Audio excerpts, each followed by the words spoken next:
What's going on, everybody? Welcome back to the channel. Today's Down and Dirty is a request by you guys. It's could we talk about craning applications? And so we are moving some barricades here today, and I thought this is a good example, good opportunity to play around a little bit.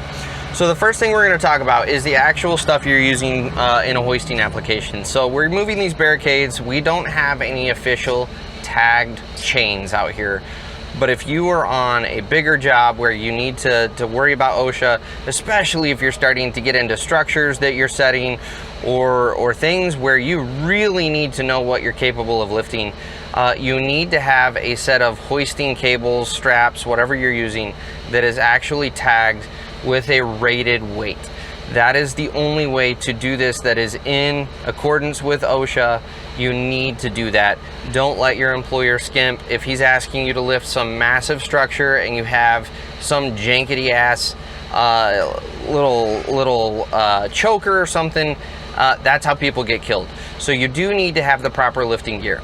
The second thing I'm going to tell you is we have an eye on the back of this bucket. You need to lift from a designated hoisting point on the machine whenever possible. If you don't have one, you can get creative, you can do some things. I'm not going to cover that today. That's something that you can take on with your own crew. But whenever possible, you need to have a lifting eye, and again, you need to know what that weight is rated for, so that you don't get yourself into some bad situations. So now that all the safety stuff's done, let's talk about the actual hoisting. How are we going to go about doing this? So we're going to pick this block up, and one of the things that you'll do, especially if you're a rookie not paying attention, and it's going to be probably hard to pick up, so I'm going to exaggerate it. You want to be centered over the load. Because what's going to happen right now, my bucket is actually further away from us than the center point of the load. And so what's going to happen when I pull up, it's going to swing away from me and I immediately have no control. So it's very important whenever you go to lift something that we want to get that chain, we want to get our lifting point almost, as close as we can, directly above the center of our lifting point. And that way, when we start to pull up, instead of it going out of control, we have perfect control over that load at any given time. And just to repeat that, so you know it's not a fluke, we're going to be way off to the side. I'm going to work on centering myself right about there, and then we're going to do a little lift. Perfect control. That's key to any time you're picking something up, because you could imagine, let's say this was a 15,000 pound structure and it was sitting next to a bunch of other structures where the truck dropped it off, and you go to pick this thing up and your labor is between two structures, and that thing starts to move over. You're going to smash him, you're going to crush him, you could kill him, if not kill him, seriously maim him. So always make sure you're right over the center of that load when you pull back. Now, once we have stuff in the air, everything needs to be slow, steady movements. And so if I crank, look at how much I am not in control of that load. It is all over the place. And so in order to achieve that, I am at full throttle. You want to be at full throttle. I see a lot of guys that want to throttle way down or lift it idle. And the problem is you don't have the full pump pressure, and so the movements of the machine become very jolty just because you don't have enough pump pressure. So you want to lift in a full throttle configuration, and if your machine has it and the pick is big enough, a lot of the newer machines have an actual lift feature, heavy lift feature, where it will boost your pump pressure and it will lower your RPM just a hair, which is an ideal situation for moving nice and slow.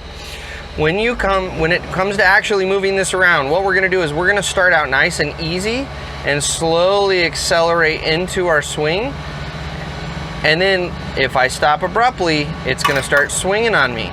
So the same is going to be true when we come out of our swing. So let's go nice and slow. There's a stop and we're in control. So we're going to swing back the other way. Start to come out of it nice and slow. Stop. Now another way that you can do this is you can start to slow down, let it swing out, and then in order to catch it, you have to get your bucket over top of that thing. But you can see me trying to do that. You get a lot of bouncing and you get a lot of jostling, and so that's not an ideal situation.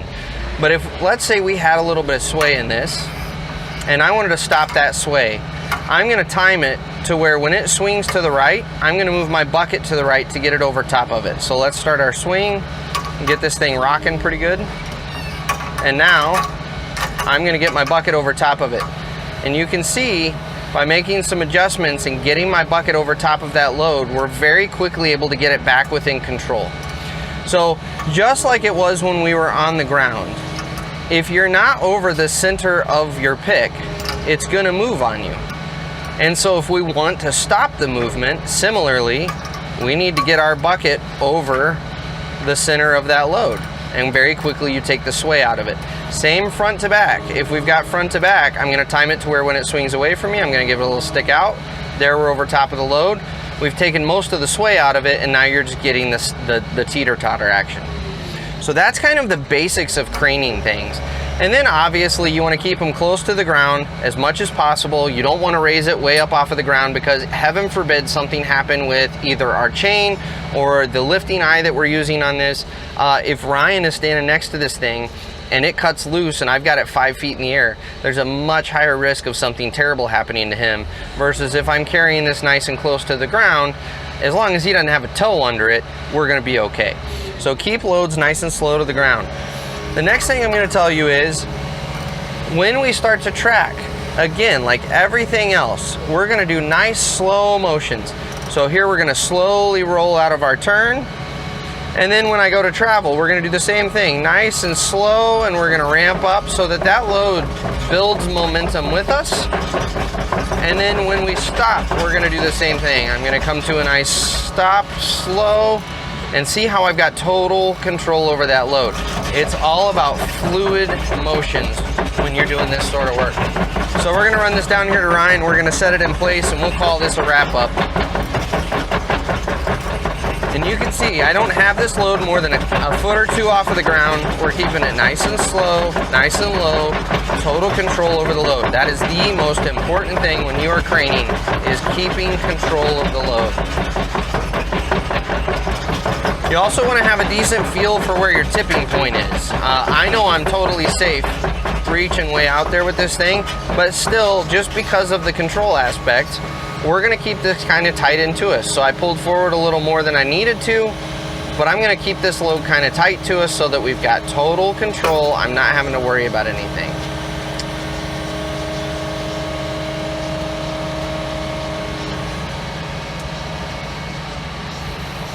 Before you unhook it, Ryan, hang tight just a second.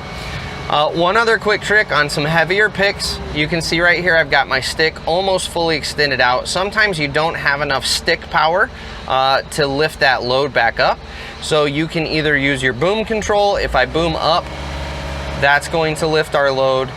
But sometimes even with some heavier loads, it's actually, you'll get a little more oomph with your bucket curl. And so if you start to curl your bucket out, it will start to lift that load. So you've got a little more power that way. So that's about all I got for you today when it comes to hoisting. As always, I hope this helps. Ask your questions down in the comments, and we'll catch you on the next one, guys.